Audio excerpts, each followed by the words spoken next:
Maraming netizens ang napaisip at natuwa matapos mapanood ang aktres na si Bea Alonzo sa isang video kung saan siya ay kumukonsulta sa isang tarot card reader tungkol sa kanyang kinabukasan, lalo na sa aspeto ng pag-ibig at pag-aasawa.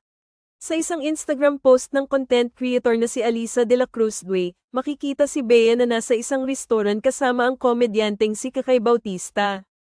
Habang kumakain, nagpahula ang aktres gamit ang tarot cards upang malaman ang direksyon ng kanyang love life. Isa sa mga itinanong ni Bea sa mambabasa ng baraha ay kung ikakasal pa ba siya. Ikakasal pa ba ako? Malay mo hindi, pabirong tanong ng aktres. Sinagot naman ito ng tarot reader, at ayon sa kanya, mangyayari pa raw ang kasal ni Bea, ngunit hindi sa malapit na panahon. 7 years from now, sabi ng mambabasa ng baraha, na ikinagulat ng aktres. Napatawa na lamang si Bea at nagsabi ng, ang tanda ko na nun. 44 ako ikakasal. Halatang hindi niya inaasahan na sa edad na 44 pa siya maglalakad sa altar. Ayon sa karagdagang paliwanag ng tarot reader, mauuna raw ang isang sibil na kasal bago ang isang engranding seremonya sa simbahan.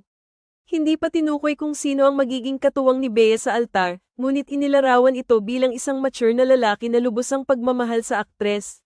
Aniya pa, magiging maganda at masagana raw ang kanilang pagsasama.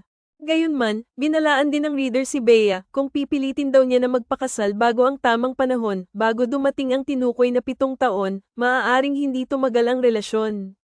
Kaya't mas mainam daw na hintayin ang tamang pagkakataon upang makamit ang pangmatagalang pagmamahalan. Hindi naman binanggit ng mambabasa kung sino ang mapapangasawa ni Bea pagdating ng panahon, ngunit tiniyak niya na magiging masaya at kontento si Bea sa buhay may asawa.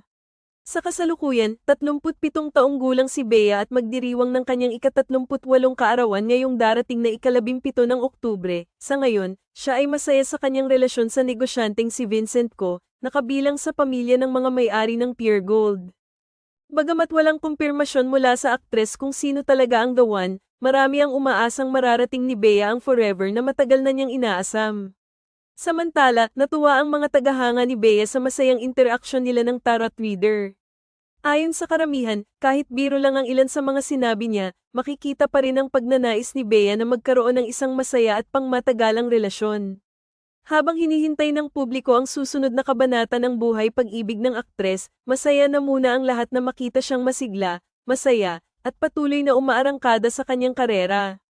Kung sa edad na 44 nga siya ikakasal, tiyak na magiging isang engranding kaganapan ito na aabangan ng marami. Ano ang sa inyo sa balitang ito?